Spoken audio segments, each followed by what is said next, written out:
Hey guys, it's Stell from the Hot Moon Podcast. And oh man, did the Boston Celtics choke again in back-to-back games?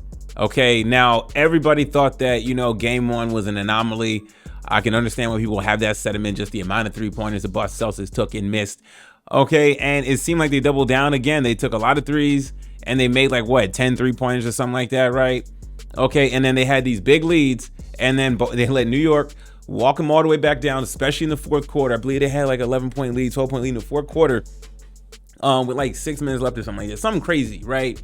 And then, to ice the game out, Mikal Bridges. Like I said before, I've been hard on Bridges. Think it was a bad trade, but, for 2 road games to ice out the game defensively, okay, the Boston Celtics couldn't even get a shot off, right? In clutch time situations, the New York Knicks feel so confident with Jalen Brunson, and they're able to execute. And Brunson down the stretch gets the foul call on Jrue Holiday, hits 2 free throws, clutch free throws, lockdown defense. People are going to question, why didn't Joe Mazzulla call a timeout? I believe they had one timeout left. They didn't want to call it, okay, and couldn't get a shot off. Couldn't set something up. In a dire situation, okay, to lose 2 games at home to the New York Knicks, is now looking embarrassing for the Celtics, considering how much you dominated the New York Knicks in the regular season. And I didn't buy into that coming to the playoffs. I was like, look, man, the Knicks are a good team on paper.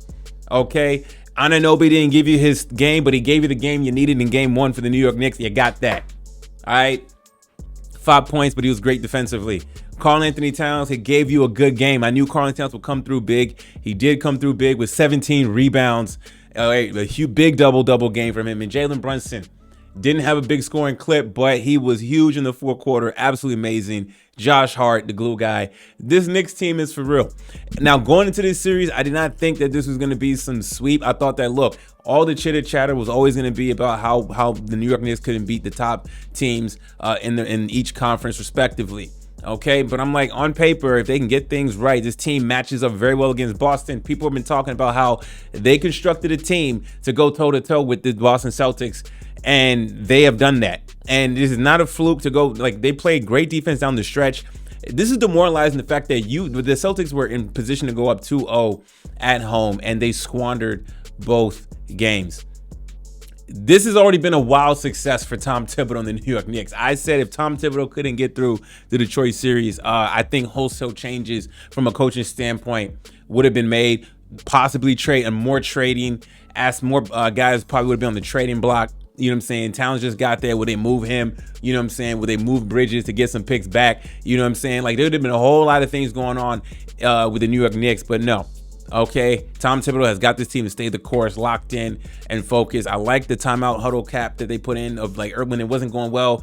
Tom Thibodeau's like, yo, guys, make avoid these chaotic lanes or the crowded lanes. All right, you guys got to get each other in rhythm. You know what I'm saying? Tom Thibodeau and his team. There was some rumblings earlier of just the minutes playing, but I think that may have been, and maybe I was guilty of buying into the media noise about how much Mikal Bridges said about the minutes and stuff like that. But it seemed like these guys play for Tom Thibodeau very well, man. This is very impressive. This has been a wild success for the New York Knicks already. We have always thought, could they get this series in 6? Could they? It would have been great if the New York Knicks can get the Boston Celtics in 6. And they've done that. These next 2 games in Madison Square Garden in New York is going to be massive.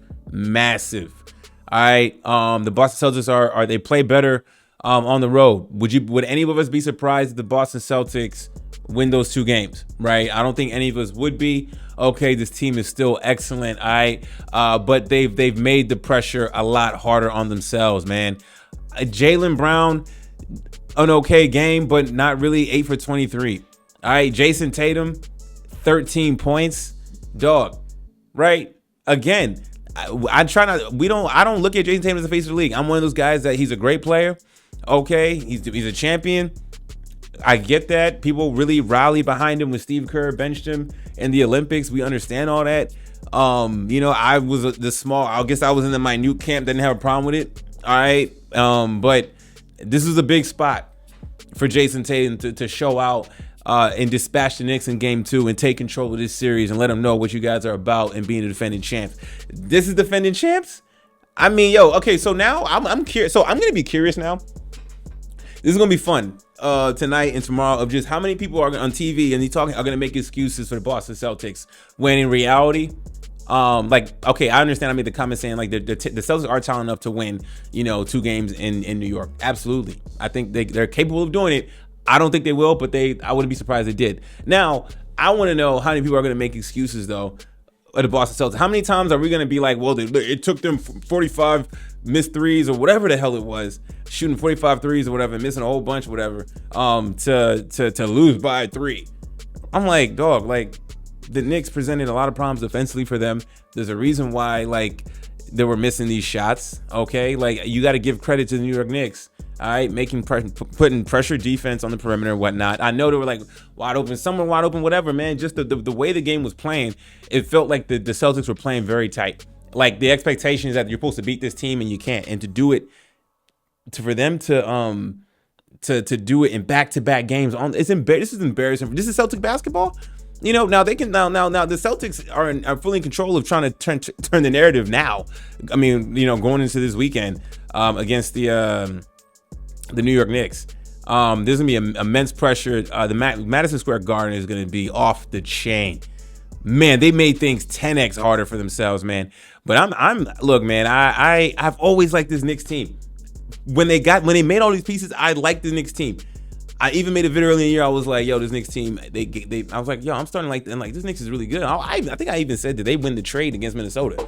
You know what I'm saying? And then they started losing against the top teams, and then I had to fall back. I was like, are they really that good, right? But my initial instinct was like, just this team on paper is one of the more balanced teams in the NBA. You know what I'm saying? You got your closer, you got your big, you got your wing players.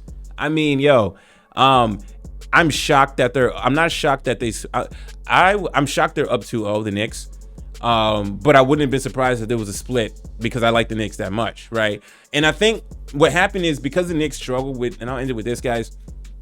I think so many people, and I can't blame them because I think many people do, like myself, did like the Knicks, like the Knicks team, but the data points we had during the regular season showed that like, yo, they can't beat these top teams. Can they do in the postseason, right? It made people had reservations.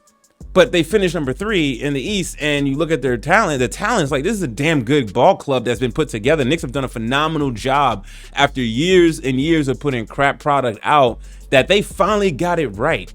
You know what I'm saying? And it's like, I think people were hesitant to really pick the Knicks against the Celtics. I think some people would have wanted to. I didn't hear a lot of commentators on TV. They were kind of scared to do that or to go out on a limb and pick the Knicks to actually win this series, but they want to be safe and default back, to the Boston Celtics. They've been there, but I mean, you can't rely on last season, right? This is an entirely new season, so you know what? I think the Knicks are due for a lot of props. All right, the Knicks got a lot of work to do. People are gonna be like, they're still the Knicks. They still collapse. You know what I'm saying? But Jalen Brunson don't seem like a choker to me. Jalen Brunson don't seem like a dude that's gonna collapse under pressure to me. So, I can hang my hat on that aspect of it and have faith that Knicks can get this deal done. I'm excited, man. When New York Knicks is in the spotlight, playing good basketball, and what a better player for Jalen Brunson to be the guy to ice his game out. Get the other team, closing it out, getting the lead in the fourth quarter, or bringing them back in the fourth quarter, getting those threes and whatnot. And then Mikal Bridges. I mean, my God, his numbers haven't been good. But I mean, to make 2 clutch back-to-back defensive plays to ice the game out has been phenomenal, man. This team stacks up very well against against the Boston Celtics. And again, I thought we were going to be due for a compelling series after Game 1. I thought this series would be interesting going into it. And after Game 1, I was like, okay, we really got a contest here. And then after today, I mean, we definitely got a contest for sure, man. Anyways, guys, y'all let me know what y'all think about this game. And the Boston Celtics being down 0-2 is absolutely wild, man. Thanks for watching. Please like, subscribe. I'm out.